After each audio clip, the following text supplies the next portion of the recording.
Welcome everyone. It looks like we have folks logging in. My name is Andres Cordero. I'd like to welcome you to Untangling Shame, Fear, and Trauma from Sexual Desire.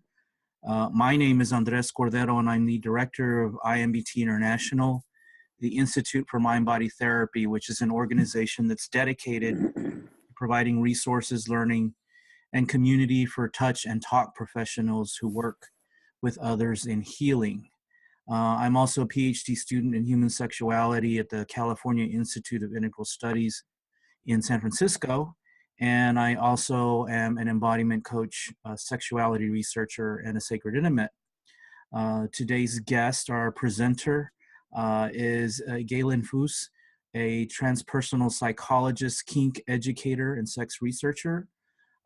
Galen is committed to creating a world where people can feel safe, normal, and encouraged to consciously express their authentic sexuality, which connects pretty closely, I think, to the presentation this afternoon. He teaches at major colleges and universities, conducts research in the realm of sexuality, and he's published several works in conscious fetish and BDSM topics. He offers coaching and counseling services to clients around the world from his home in Portland, Oregon. Today's talk delves into one of my favorite topics, which is about coming to a place of honoring and celebrating sexual desire as a birthright and as a place of empowerment and a space for healing and strength. The way we'll deliver the presentation today is we'll jump into Galen giving us some information that he's prepared, some slides about the topic. I would like to invite those of you who are online to use the chat window to type in any questions you might have so we can keep track of your questions as they come in, and I will basically prompt Galen when some of those opportunities arise. And then at the end of the presentation, if we have time, we'll open it up for some conversation. We will also attempt to bring those of you who would like to log in via video so you can ask your questions. One other thing, it looks like we have at least one person on the phone. If you do have email capability, then I would invite you to send any question you might have to me. My email address is Andres, that's ANDRES, at Andres, again, sacredintimate.com. And so let's just kind of dive into it. So let's welcome Galen and his presentation. Thank you, Andres. Great introduction, great lead into our topic today. And I'm always excited about being able to talk on this subject because I think it's too little talked about and there's not enough depth of analysis and really understanding what our sexuality really is. And that's what you mentioned is, I think, the foundation of any such thread needs to be birthright, you know, and this is, each person is born with an innate sexuality, which it can look many, many ways, as we're discovering now. This is pantheon of sexualities of all sorts emerging currently. And this is really what it boils down to. The core fundamental thing here is talking about normal sex. You know, and we don't know, we haven't understood what normal sex is because it's been centuries, millenniums of, at least in the West, during European thought of sexuality was not looked at. It was condemned, vilified, made a sin, and corrupt, and all such things. So it was never brought to the equation of, oh, I have intellect, creativity, spirit, and emotion, but nope, I don't have sexuality. You know, the great philosophers are taught, it's not talked about. So it's never been analyzed, looked at, and understood. And where we're getting to understanding now is normal is personal. you know, and there are certainly collectives of sexualities. You know, that's why people can congregate and mate and partner and find their tribe, and which is what's happening, I think, in the world of kink-oriented sexuality. It is tribal and varied in many ways, and this is a brand new ballgame, you know, of this much sexuality out and on the planet, I think, at one time. But the bottom line here is that at least when I try to start with, so what's your sexuality? You know, whatever the issue or problem that someone has, I think the first thing is, well, let's establish what is your sexuality if it was unencumbered by anything else, if it was free to express abundantly and deeply. So that's really the first step, is to help a client. Let me talk about this. The opportunity lost here, you know, from so many people. It's so unfortunate. I think it's horrible that so many people don't get to look at their sexuality, don't get to explore their sexuality, don't get to be who they are sexually, are not encouraged, blessed, honored, you know.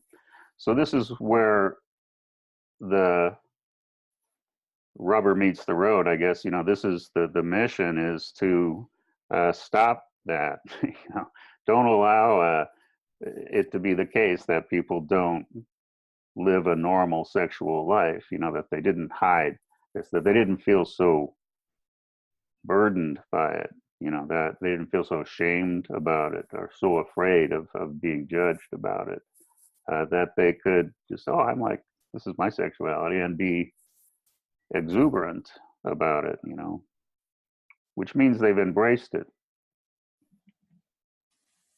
So, and this way that people aren't allowed to discuss their sexuality then puts it into shadow, puts sexuality into shadow, and that's where it festers in this kind of the dark underworld of the psyche. It has a lot of power. Eros is a very powerful force, and it will operate. It does operate in it, but it operates then in sneaky, out of integrity, irresponsible, high risk, and often disastrous ways.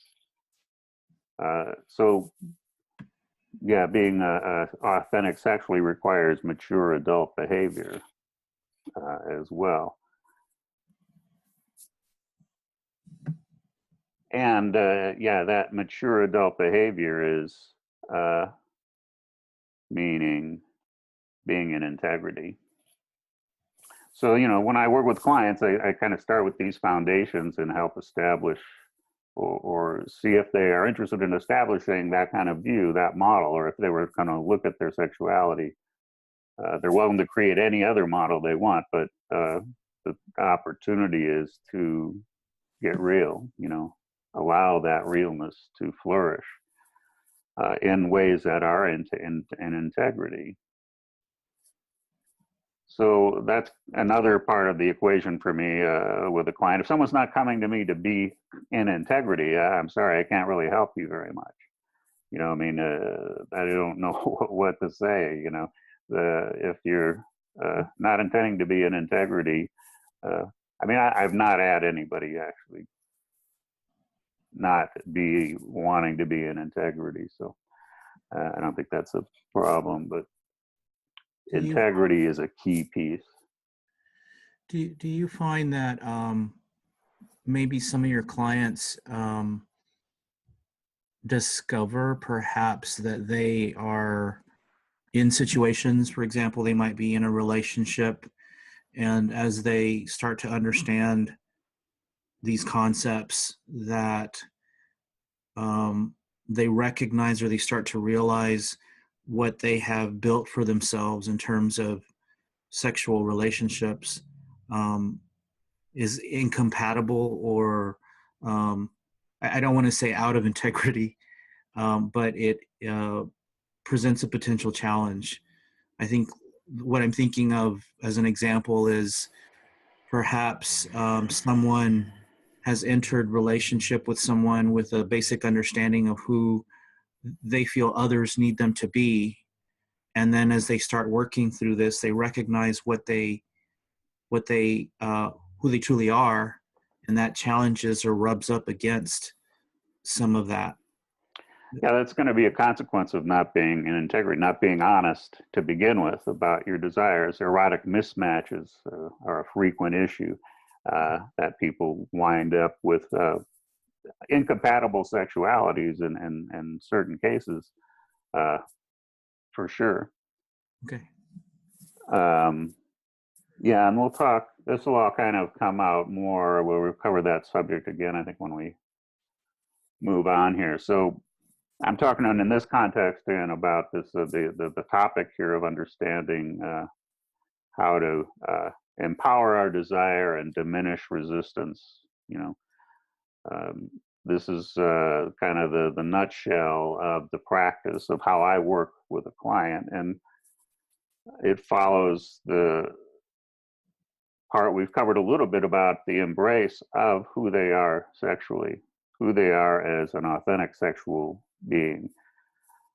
And not just embrace it, but celebrate it. I mean, the goal when I work with clients, my intention is to get them to a place where they are, yes, this is awesome. It's so great. My sexuality is so hot and I'm so turned on. And this is like, I can't wait. I'm excited. And sex is very exciting. They should meet that level.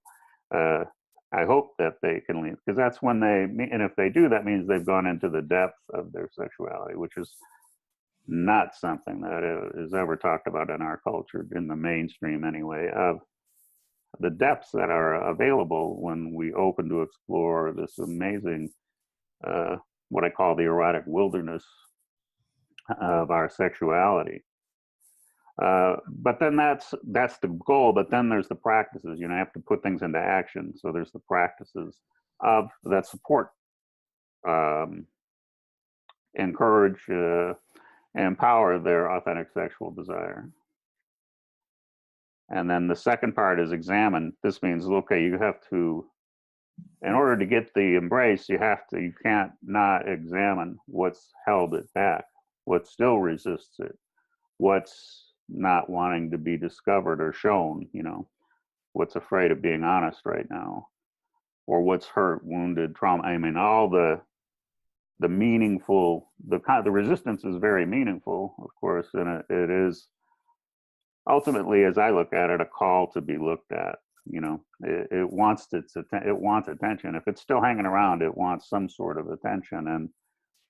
And the person in their awareness needs to choose about how are they going to go into each of these things. Some of it is deep personal work, other is just awareness,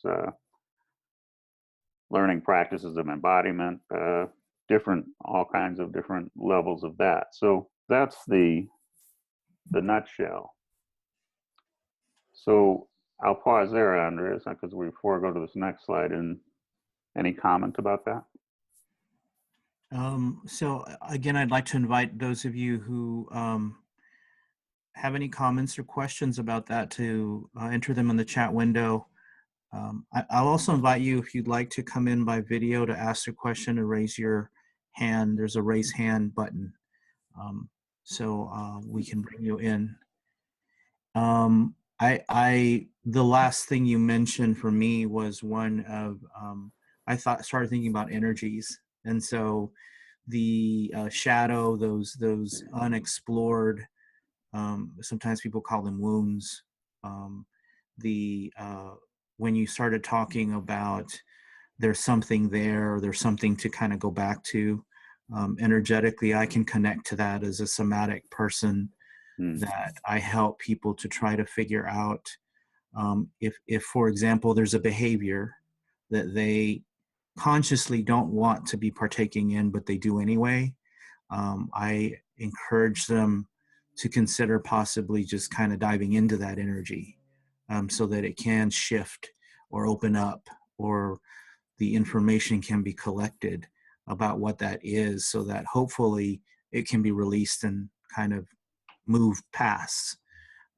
So that really resonated for me individually. Good. Yeah. Good point. And that's really what it's about is doing something has to be done in those places. Something, whatever is right for the person it's their choice to choose what they will do or want to do.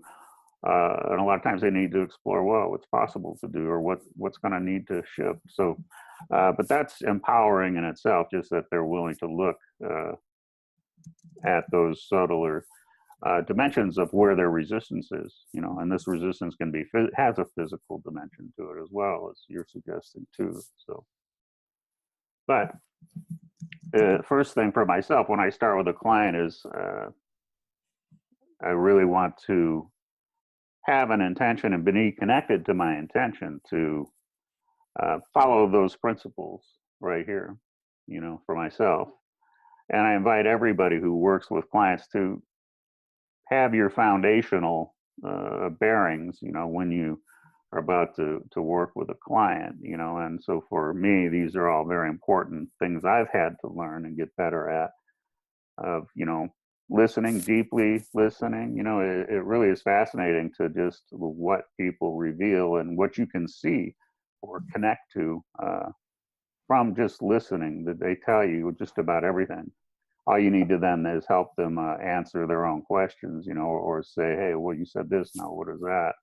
How does that fit? And make them, help them look at those inconsistencies that might be there, or mythic, symbolic, meaningful things that could be there. Leading from a step behind, again, means let the client go where they want to go, where they're going. It's not about where I want them to go. Let them find their trail. Presence, practice some embodiment. Be embodied when you start with the client as best you can. These are there's no perfections in any of these, but we can get better if we practice. I can get better if I practice. Have the intention, as I said, to be clear about how I want to support my client.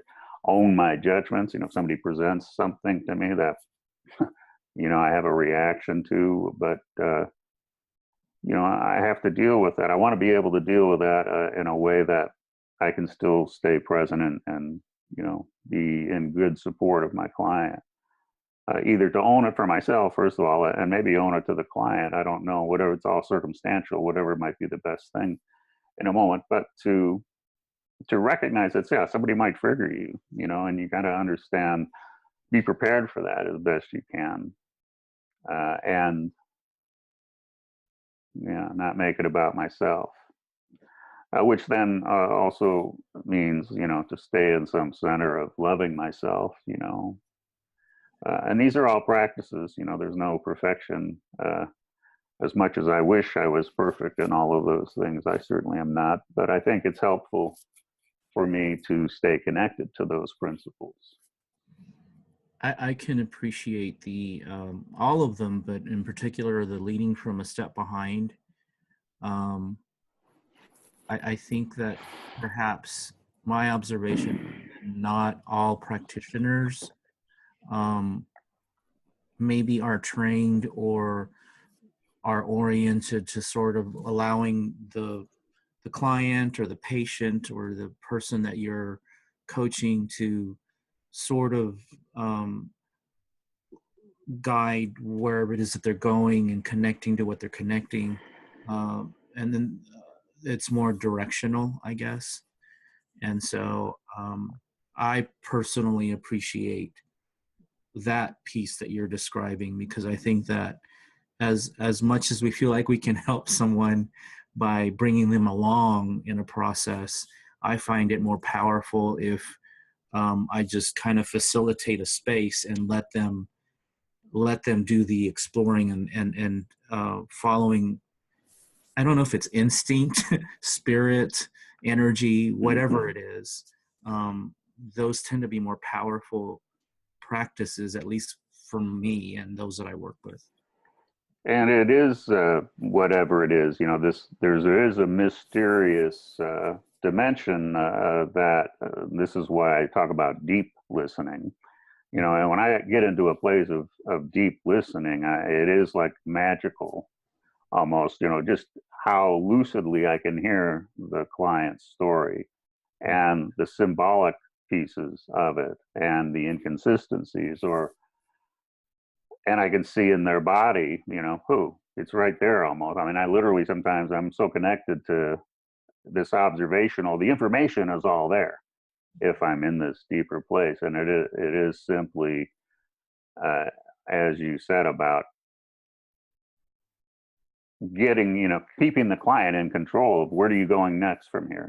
What is this about for you? And keeping it in their court, that they are finding their path. It's the best way I've found, and maybe the only legitimate way. Honestly, I mean, I think we're here to help. This is the helping profession, so we should be helpful. We want to be helpful, which means to trust that the client knows where they're going, where they want to go, and it's really their decision. It's their life. So they should be in charge, even if you don't agree with that. And certainly you can challenge something if you don't agree, to kind of make help them see, are they on, if they covered their bases or whatever. But ultimately, yeah, be in support of the client, trust that they know where to go. So back to the two tracks here of how I work with client to embrace their desire, and that's this part here. And we covered some of these a little bit, but to claim their birthright, this is jumping a little deeper here now, but the context of the work I do in kink-oriented sexuality is that there are this mythic dimension to our sexuality. So someone's authentic sexuality, if they follow that trail, eventually it'll crystallize in a persona, a distinct sexual persona. And there's an archetypal model that would does fit well, and as you see in the emerging kink communities. I mean, we're talking tens of millions of people here. It's a huge wave of eros that's arrived, that is organizing already, and people are mating within, and communities are forming. So this is a whole another kind of the collective dimension of our sexuality is emerging, as well as our personal sexuality. So in terms of someone embracing their sexuality, whatever it might be, there is this idea of the importance of celebrating. I mean, I try to get that idea of that they can think of, they should celebrate their sexuality, admire it, encourage it, honor it, and ultimately be its champion. So this is one of the things I try to work with clients to connect with this part of them that can recognize, wow, I have a sexual birthright. This sexual persona that I ultimately am has a right to not feel like it's not wanted, like it's not lovable, like it's going to get in trouble and, be shamed, all these things we are talking about on the counter side of being shamed and judged and being afraid, and, or having been traumatized in some way, certainly. But this is all distinct from our sexual nature. Our sexual nature doesn't really, our authentic sexual nature, our innate sexual nature, really doesn't care about our experience. It's going to be what it's going to be, regardless. Now, there could be elements and influences from the external experience. But again, I think those are all things that need to be untangled from the authentic desire, so it can exist and be who it is in these regards. So I really want to stay, help my clients stay enthusiastic about their right to be sexual. That this should be an adventure, and if it's brand new, if they're just starting, yeah, let it feel like an adventure. Get them to the place where they can be feeling, oh, I'm going to go on this great adventure. And like any adventure, there's not, it's not without risks, and it can be rough territory for the uninitiated, and This is like the Wild West in a way, the frontier. We haven't been too far beyond the frontier for millennium. So this is definitely new territory, and it requires mature adult considered behavior, but people go bungee jumping and all kinds of extreme pursuits. The sex is really no riskier than that if you are approaching it from a adult considered educated level. So all those things are required as well. So that's part of their journey too. So get educated, learn about what you desire, and then learn about, your pace and all such things. Yeah. As you share that and describe that, something that resonates with me, at least in my own personal journey, and then that I've heard from others, is there can be something sort of transformational or transcendental when you find these archetypes or these experiences. For me, diving into whatever that is sort of releases the cognitive piece. I don't feel in my head so much, and I feel more in my body. And it kind of allows an expansive space to kind of explore other pieces of me that I don't normally connect to. Mm-hmm. It can be very powerful because it's sort of like I discover these gems of expressions or energies or thoughts that I normally wouldn't because I'm always up here. Yeah. Yeah, very important what you're speaking to there, Andres. And we're going to get to that more in a minute about embodiment. But there clearly we have many rich depths, that are available to us if we can be more present and embodied to notice them, that they are there. So, but I want to move on to intention here. Intention as an anchor. If I can get myself, in my case, or a client to really be clear about their intention. Okay, so my intention is to be an embodied, present, sexual man. Great.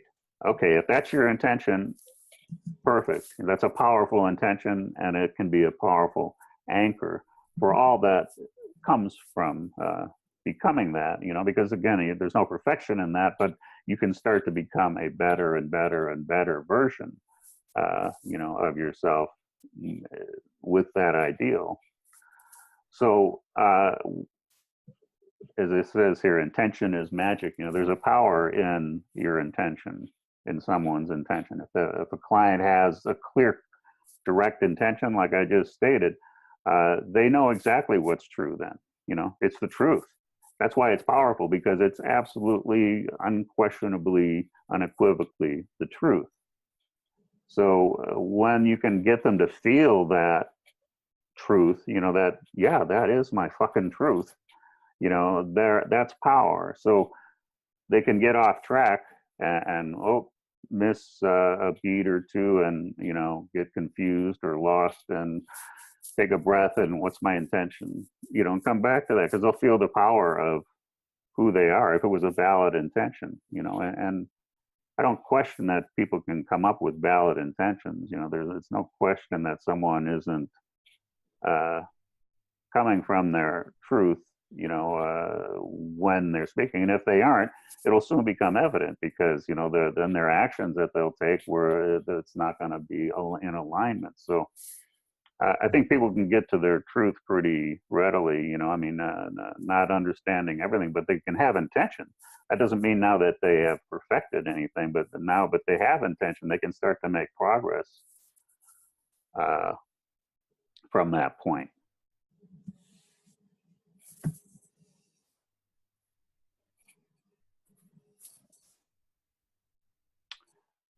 So this is about those other dimensions you were speaking to a bit ago, Andres, of these other as I look at it, the model that I work from is very archetypal, you know, and I find that it's not uncommon for these dimensions of our sexualities, our sexual personas, to have distinct personalities. Not only personalities, but they're in a story. And that story, you know, is kind of epic and mythic, and it is bizarre, unusual, intense. It's fierce, it's primal. It can be elaborate, you know, it can involve, you know, all kinds of personifications and actions and have powerful, you know, out of your mind, orgasmic ecstasy as a result. So this is one dimension of the embodiment that I want to speak to, and when you're working with clients, is to help them understand that, and as I look at it, is they are literally embodying their sexual persona, you know, letting it comes in. And it has a totally distinct and different, you know, tone of voice, body language, the way it looks at you, the way it's looked at, the way it wants to be looked at and viewed, and the postures and the movements are all distinct for each individual, as I believe, or they can be if one was to explore and allow, kind of get out of the way enough to let this part of you have its space, you know. So that's more complicated than that to actually get to that level where you are operating within that persona. But I think ultimately that is, that's what people are finding on their own, kind of stumbling along, if nothing else, and you know, starting to bring this part of them into the world, into their world, very discreetly, or many people now are totally public and are out in these regards. But so that's an opportunity that's there to go that deep. I mean, maybe not all people will go that deep, or not all people will have that particular pathway, and they'll have their own. Some people are into only or solely what might be called spiritual sexuality. You know, they want to ascend and transcend the being, and I think this level here I'm demonstrating is more of the descent, you know, down into the soulful depths, you know, deeper into the body, into the primal, instinctual, wild past. So, but to be able to do that, then you've got a lot of work to do, most people anyway, in terms of learning to be that embodied. As you said, you know, we're from a neck up culture by and large, and many people have never even considered that they have a body, you know, that they really, that they have an exquisite body for sure, you know, and there's so much that can be experienced when one is embodied and present, so, you know, and mindful. So this is all about starting to connect more with your body, start to use it more, you know, learn some movement practices, go to dance, ecstatic dance groups, or contact improv, or breathing, breath-oriented classes, or, you know, get into movement and yoga and different things that you're really not just pushing your body, not just like, you know, driving your body, like going to the gym and really working it hard. This is just connecting with your body, you know, being more. So once you do that, every time you move and you stretch and you move, you're enlivening all that area. You can feel it, you know. So you're then, your whole body being alive, you're more alive. You're enlivening yourself when you learn to utilize your body, be connected to your body, pay attention to your body, enjoy your body. It's amazing. It's exquisite, beyond sexual, just to be totally in your body. And once you are embodied again, as we've said, then you are in another depth of the life experience. You know, you feel more connected to the depth. You know, you are on sacred ground.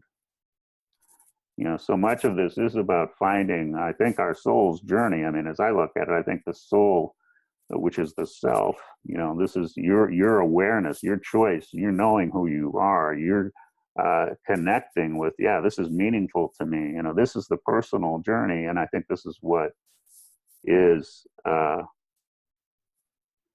really what the sacred is about Mhm. your personal, finding your personal journey, you know, whatever it is. And I think each soul is on its journey. And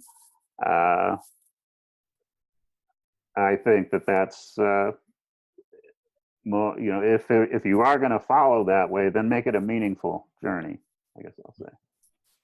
This resonates with me a little bit in terms of the whole concept of control of the body for political means.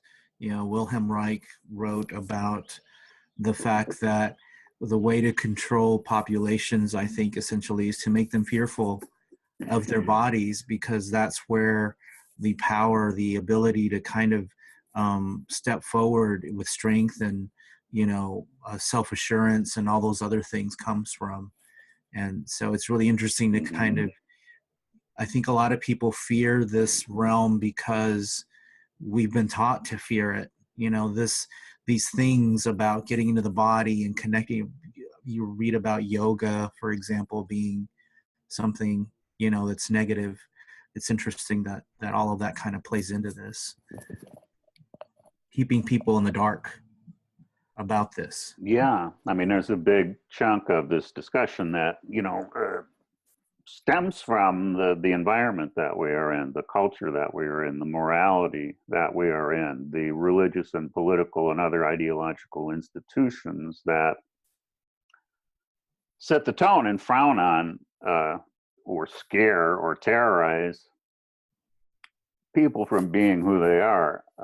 You know, so this is why it comes back to the individual, you know, to really claim your birthright, you know, step up for yourself. You know, this is kind of what I teach, is help people connect with this intention and this power within them. You know, I mean, often uh, people come to me kind of depleted or, you know, I mean, done. I mean, they're like cooked. They just, you know, are about to give up, or they just got busted in some, now the shit's flying, and man, they're like really down. Um, but I connect them with that part of them, you know, because some people, it's been decades, you know, that they've been hiding or sneaking, say, or haven't been honest. You know, maybe they haven't acted on it, but they haven't been honest. A lot of people have acted on it, have been dishonest and acted on it. Some people have gotten away with it, others haven't. But it kind of comes down to this fear of being honest. But I guess the point I was getting at, I mean, even the most down people, you know, I help them connect with, there is some part of them that was strong enough, that was fierce enough, that had enough desire, enough clarity, that they contacted me. You know, that's the part of them that I understand. You're a survivor. You want to move on from here. So there's absolutely no question. You wouldn't have come here if you didn't have that. Be compelled by that. You want to change. You want to move forward. You want to get off this. So that's a lot of energy. I mean, that's the absolute truth. I mean, it takes tremendous courage to come and present, you know, to a therapist, someone you don't know, about some of these places that they really have had nowhere else to speak. So I want, and I really honor them. It takes that, I honor that tremendous courage that they display by coming and having the intention to work on these very complex parts of themselves. So we do have a question from Connie. Mm-hmm. Her question is, what if someone's persona / creature or PEM tends to inhibit their connecting with other people, and also not being present to sensations in their body, pleasure through touch, connection, and intimacy? So I guess it's the taking on the archetype that tends to pull people away from connecting with others. Well, that's if that archetype is solo. I have to imagine. I'm not sure if I understand the question exactly, but uh, if the one has to examine their personal erotic myth, is there another person in it, or if there is, how is it that they are able to interact? And maybe this part of them hasn't really found the right counterpart, so that they haven't really felt matched up to be able to emerge. That's one possibility. I don't know if I'm tracking correctly on her question, but these are. I think there's always a solution. There is ways to move through the territory if your intention is to move through it, even if it seems blocked along the way. I think it is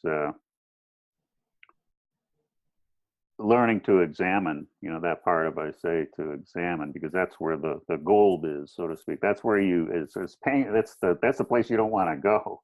That's the dark underworld, and maybe in some cases, unfortunately, it comes from a traumatic experience that, it is horrifying to think about going back there. But if it's impeding your life, it's a two-edged sword. I mean, you've created a protection to not, to operate without having to deal with that or show up with it. And sometimes that's fine. It doesn't need to be. But if it's inhibiting your sexual engagement, then I believe that, and that's something you'll want to look at and see what needs to happen there now. And there are many things. This is one thing people don't realize. There's many things that, especially even if someone's traumatized, that there are techniques and tools that have evolved now that at least I believe that person can move through whatever is still holding on there. That to take their power back. This is about helping them take their power back. But we'll come to that in the shadow side more. But to come back to this thread of the empowering desire there. So, there all of this work that we've talked about. It still comes down to one having to take actions, and what I call stretches. So they are where they're at right now, and they're trying to get somewhere up here. So they've got to move towards that. That's the deal. Gray, we had that was very insightful conversation. This is really wonderful. I see things emerging, but now what are you going to do?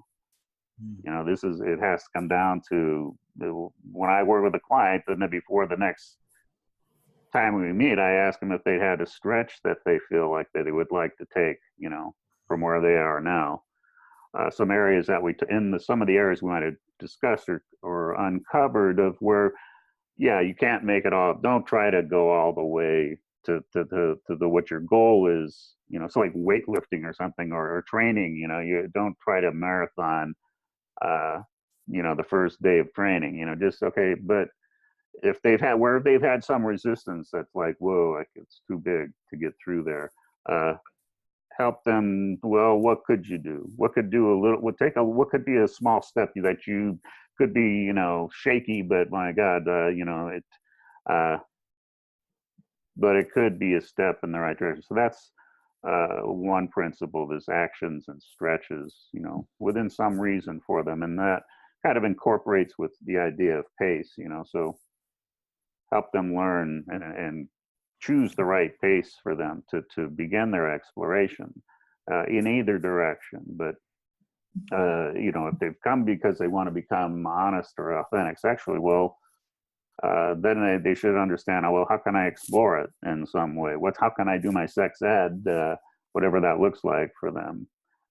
Help them know there's no perfection. Don't worry about perfection. Just what can you do that's a little better? If, like I said, and if you get off track, which everybody does, come back to your intention. It's a strong anchor. You told it, you said your truth. So come back to that. And then, we covered a little bit. I do work with people in this idea of what I call the imaginal realm versus the cognitive realm. And in the imaginal realm, it operates from a symbolic, archetypal, mythic level and responds to symbol and certain ceremonial and different ways where these ideas of embodiments and these different personas. I mean, someone might have the resistance as a persona too, just like the desire has a persona. The resistance, we'll come into that in the other side of the coin here in a minute. But if they are trying to learn more about embracing their sexual persona, but they're kind of vague about it, okay, well, suggest maybe they try some erotic writing. You know, write a paragraph of, you know, action, you know, from what you sense. What does it look? You know, start giving it some shape. Or take my personal erotic myth survey. That's a tool that many people have used, over 3,000 now, to kind of get a glimpse into their personal erotic myth.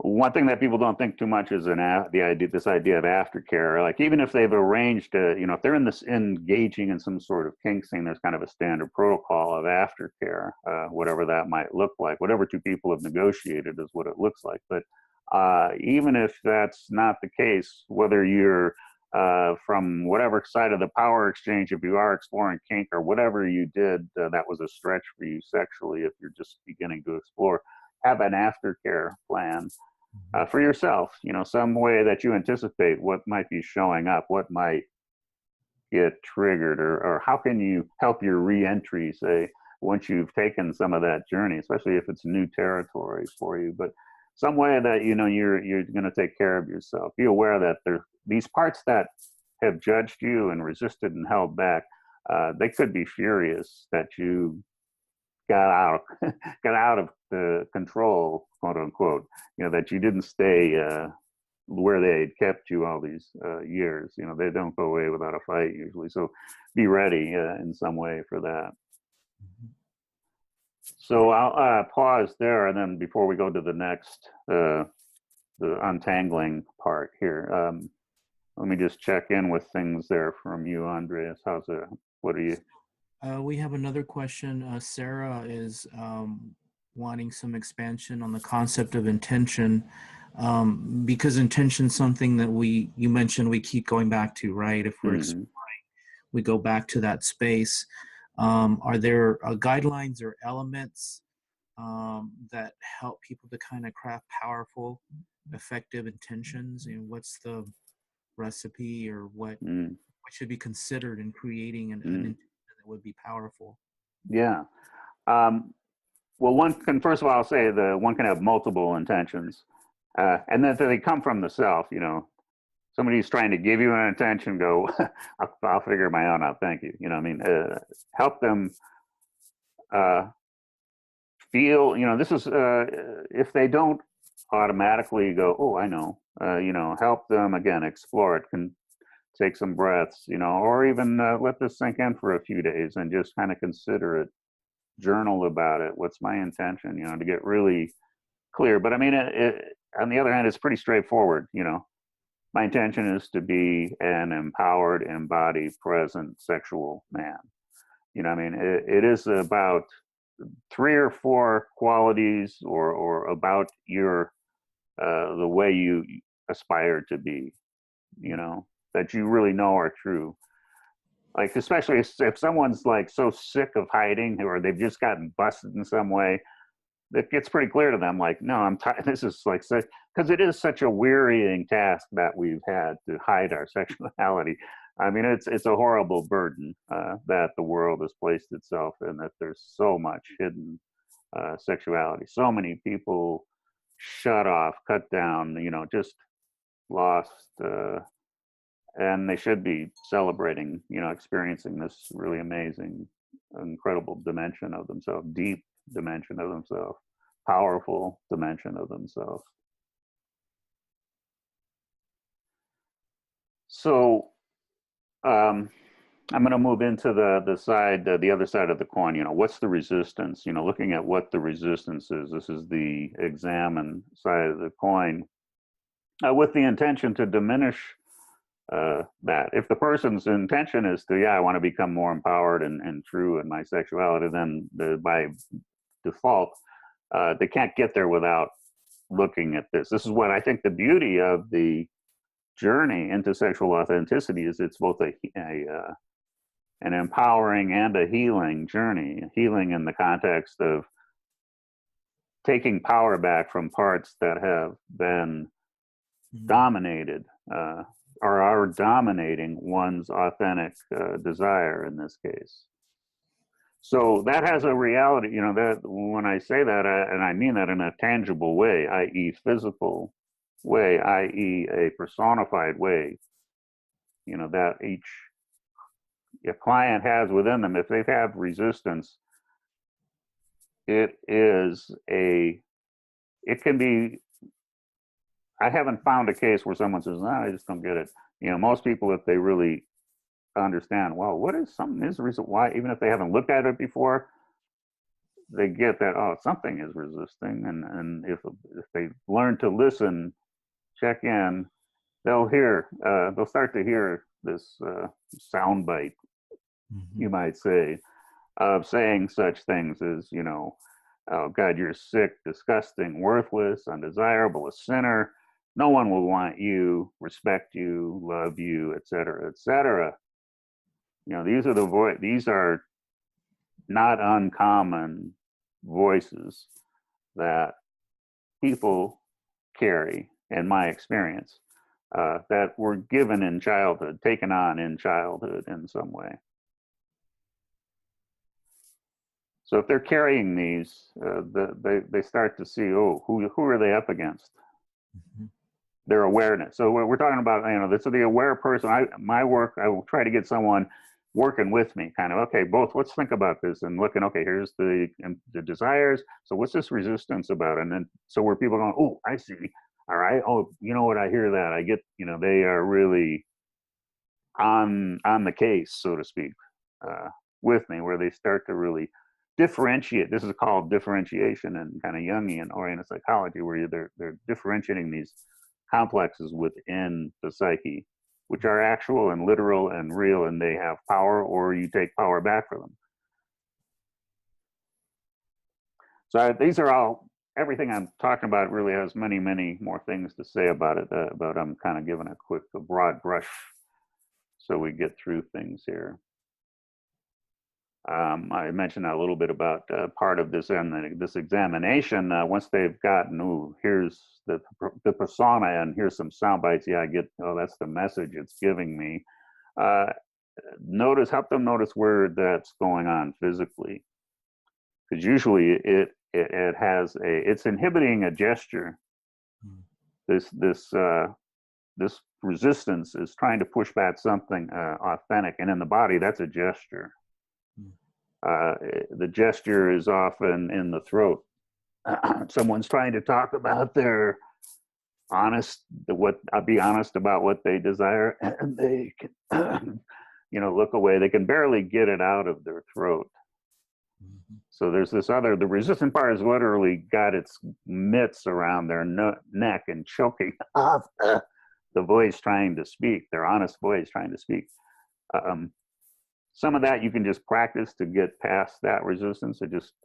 It's just about retraining the body. It's been so long locked in that context that one isn't used to using the voice in that way, for example. Anything to check in about there, or you have anything in mind, Andres? Actually, the second line there to me is something that I obviously embody myself. The whole concept that, you know, we have these constructs which are helpful and beneficial, the clinical and psychotherapeutic realms, but there is this fear, for obvious reasons, about integrating touch into sessions or interactions. And that last sentence, particular, the release of or shift of tension, and I think of it a little bit differently. It's tension, yes, but also energy of some kind related to something in the past. What connects me to all this also is constructs, although useful, are shortcuts. And often I feel like when I interact with individuals who have been going to clinicians, therapists, counselors, they have sort of been diagnosed in a certain way. And in doing some of this work, we're able to determine the depth that wasn't accessed in those constructs. So I just appreciate that piece there, because I think that's what certainly I'm trying to get at.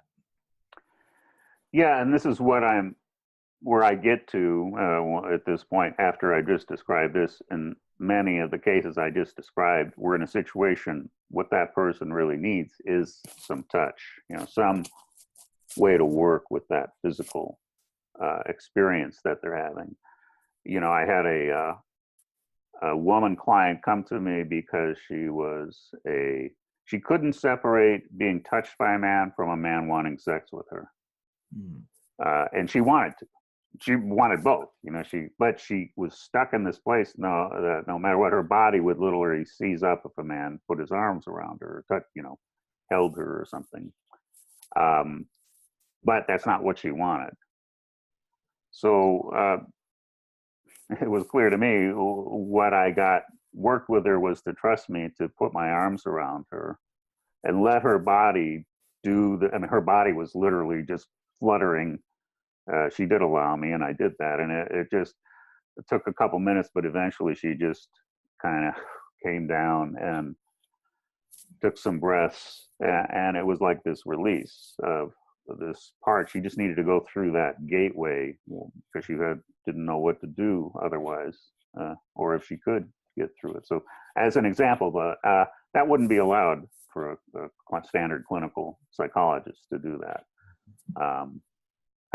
The law, all things. I mean, we let massage therapists touch people quite intimately, but we don't let therapists do that. But I think that's clearly, if I'm a therapist who is under some stricture to not touch my client, and what I'm saying is very complicated, as you mentioned. I mean, to be able to be clear enough in yourself, to be in integrity with yourself, to be able to support a client like that, you need to really know yourself, your shadows, your sexual shadows in particular, to hold space for someone like that. But I think many people, most of us want to be in a place of integrity where we honor our commitments and agreements and our responsibilities. And I think we could use touch. But so that's what I say. If I am not either feel qualified, or if I don't, by practice, my law, I can't do it, then recommend them to someone, because these people need some hands-on one way or another. Mm-hmm. So I'm mindful of the time. We have about 3 minutes before we reach the top of the hour. Would you be open to extending the conversation a little further? If people, I'd love to. I think I'm gonna, because we're recording, so okay, we'll get that done to the end here. I think we're not too far away. Okay. But I'll be mindful of that. Thanks for that tip there, Andres. So continuing on this diminishing resistance, one of the things I often encounter with people is this very low energy state. They are depressed. Some part of them, as I said, this is the kind of people especially that I find ways to kind of wake them up or energize them up, power them up, because there's a part of them, and these people don't want to keep work. They'll work and then they'll be ready to stop in some way, or some part of them is anyway. But this is, if someone's in this state, this is really an opportunity to help them. And they've come to you, there's some part of them that is alive, that is fired up, is fierce, is strong. It's been carrying some huge load for a long time, but it ain't given up. It's still, fighting to survive, to thrive, to be empowered, fighting to take its power back. So, but I just wanted to bring this up because this is an area that there are things that can be done, and the focus is on helping them wake up, doing things that start to exercise that little bit of power that they got them there with, and connecting to this. Do you want to their intention? This is about fighting back. This is why I talk about finding their inner champion. this is really what the mythos I'm connecting with is this part of them that is relentless, that is resilient, that doesn't give up, that has taken a beating, but it still is, strong. I mean, there's that part. Sometimes it is about surrender. This other side of the coin of letting go and trusting and connecting with faith. Things are all their particulars, but this is working to remind them of their power and getting in touch with their fierceness and re-anchoring them in their intention and getting them definitely into some body work, body oriented things, movement. They've got to move. Depression is this kind of lump, it just doesn't want to move. It doesn't want to get up and do something, but sometimes if you just get up and do something, you've shifted a lot of energy right there, just breaking that inertia, and pushing back. So I won't talk about my yoga and such things for now.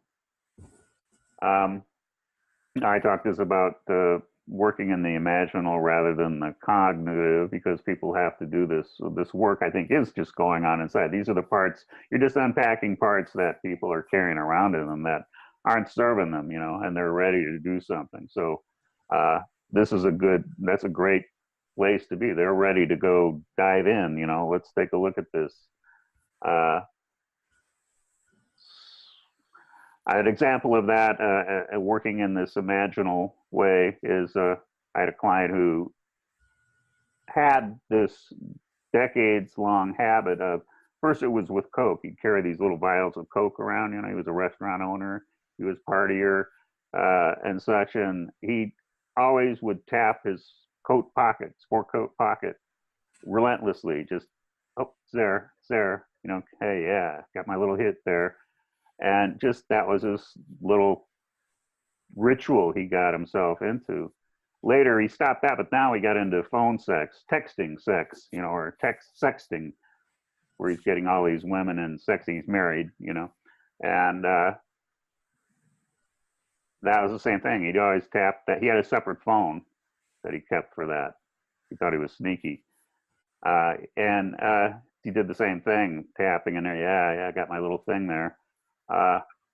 He finally got busted. His wife caught him, and he said, I got to stop this. I'm done, but he had his old stuff. So I had him. He was in love with his daughter. He's totally devoted to his daughter, who was about 20 or so.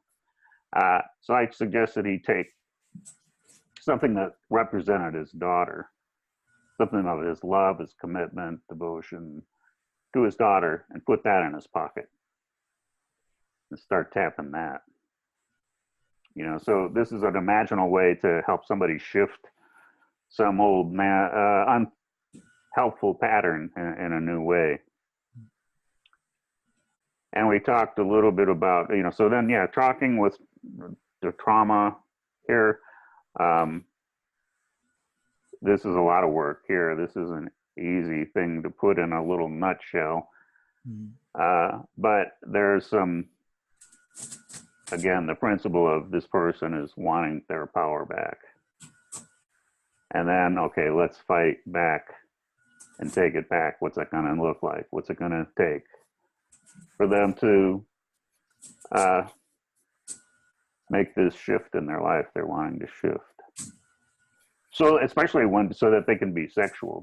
The sex creature that they are is going nuts. It's relentless. It wants what it wants, but then there's the part of them that is afraid and traumatized still and doesn't know how to trust and free. It's the body just triggers.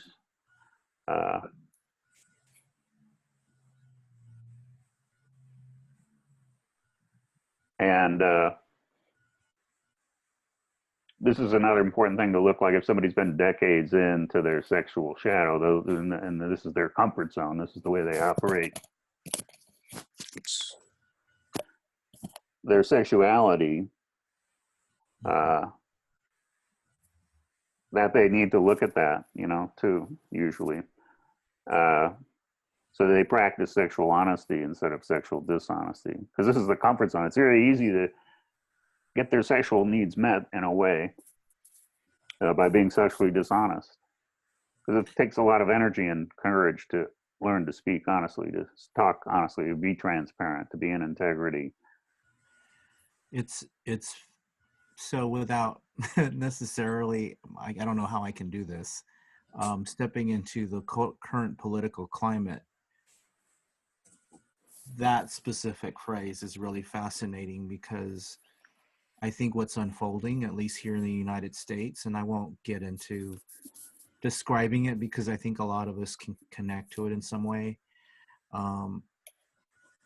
That's a huge factor right now, even beyond interpersonal components, the sexual dishonesty piece. I think that's the core of it, really, Yeah. and it's not talked about at all. Everything is put in the terms of the fall from grace. The mythos is a fall from grace, you know. Someone upstanding, politician, sports figure, entertainer, on and on. This story's been going on forever. It's culturally being tested, I feel. But yeah, it's blowing up right now in a way that's nasty. You know, it hurts. It's painful for everybody. It is a horror show in a way, but it's bringing something to light that is a result of sexual dishonesty. But what needs to be looked at now is, okay, instead of the way we've been operating, we need to change the way we've been operating as a society sexually. And how do we get from sexual dishonesty to sexual honesty? We're not going to trample out sexuality. We're not going to restrict it. We're not going to moralize it, legalize it, penalize it. If we do, it's just going to go into the underworld, you know, worse. And it'll keep festering and doing what it's doing right now. As I look at it, you know, sex is demanding to be on the stage at this point, I think. It's not a, you know, sex has been the bastard of human personality forever. You know, we honor and praise intellect, creativity, spirit, and emotion as a valid part of being a human being, and examine it, research it, write books about it, plays, cut. I mean, just, you know, all of that is fair game in being a human. You can be celebrated for that, but people are talking about their sexuality or studying sexuality or researching sexuality. And this is where it's gotten us.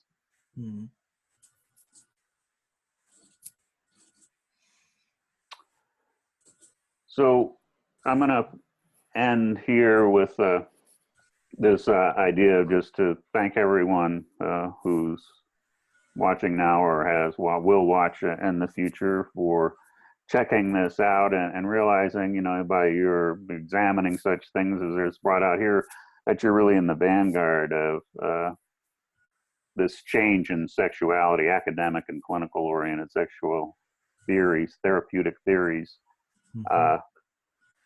that need to be brought to the fore here. We're 25 years behind the actual sexuality that's emerged out in the world right now, and it's in terms of a therapeutic community. So this is revisioning what people really need at this stage of sexual emergence. You know, a very immature, irresponsible stage. You know, so it takes somebody helping others to get to their mature adult, responsible phase, we'll say. So thank you all for pursuing this journey. It's a very noble and needed, and I appreciate your participation, your own vision. Great. Perhaps we could end. Oh, there it is. How to get a hold of you, how to find your resources. There it is. Very intuitive, Andres. So yeah, so I work with both therapists and clients.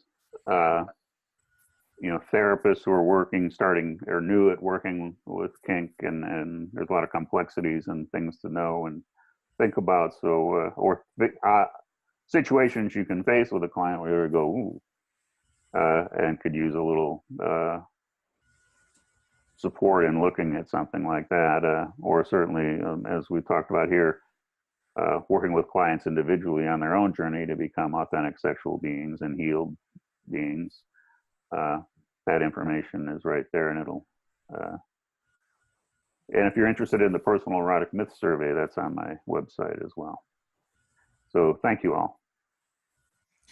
And so thank you, Galen, for this insightful, wonderful conversation. I certainly enjoyed jumping in and sharing my perspective, and certainly also sharing the questions that were coming in from others. I think it's really important work, and I appreciate all that you've done. And I would invite folks to contact you and stay in touch. And yeah, let's move forward. Let's change the world. Amen. All right. Bye now. All right. Bye-bye.